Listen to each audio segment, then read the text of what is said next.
Godine 1914. kada se rodio Gojko Stojčević, počeo je Prvi svjetski rat. Iako front nije prolazio kroz kućance, porodica Stojčević preživljavala je teške ratne dane.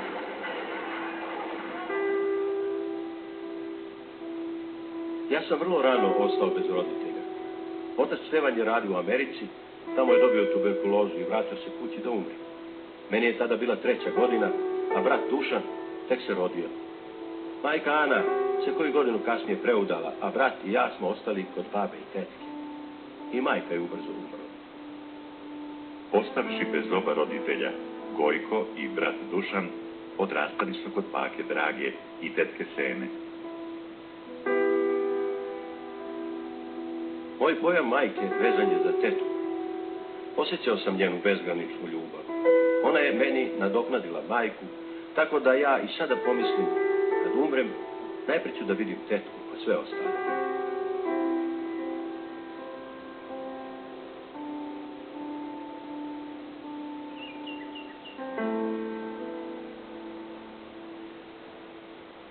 Kao mali, Gojko je bio slabašnog zdravlja.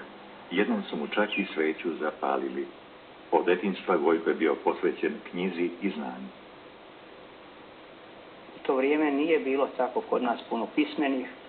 To su uglavnom seljaci bili, njihova djeca su se školovala samo u pučkoj školi, 4 razreda, pa je tu onda bila neka petovnica, to što se išlo samo četvrtkom i nedeljom. On je bio izuzetan đak, najbolji među njima, tih, miran i uvijek se držao knjige. Još sam to isto čula od moje tetke, da on nije puno volio ići sa kolegama ni sa njima. Imali su stari orman, sad je taj orman je bio posle metala mama brašno.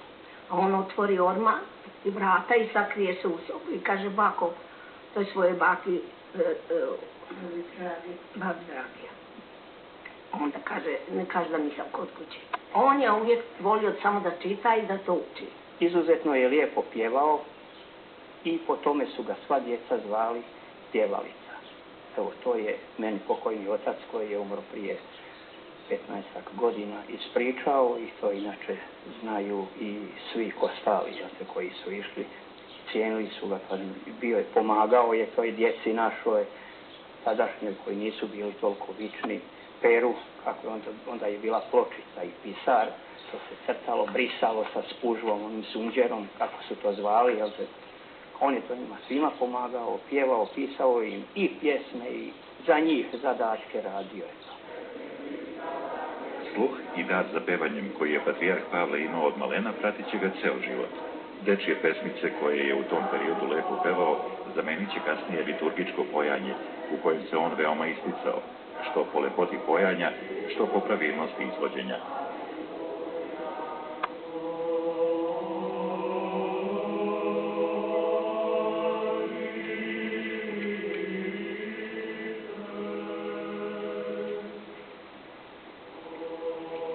Porodica je bila religiozna. Nedeljom se išlo u crkvu.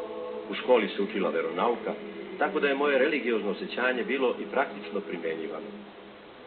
Već u tim godinama dete zna oče naš, ali drugčije shvata pojam Oca nebeskoga kada nema roditelja. Doživljava to intenzivnije.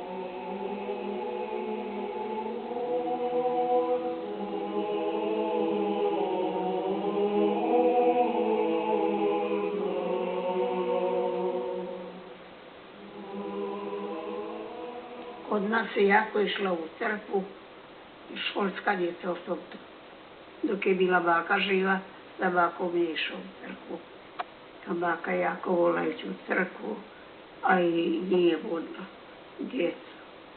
Uvijek su išli u crkvu. Bile baka pobožna.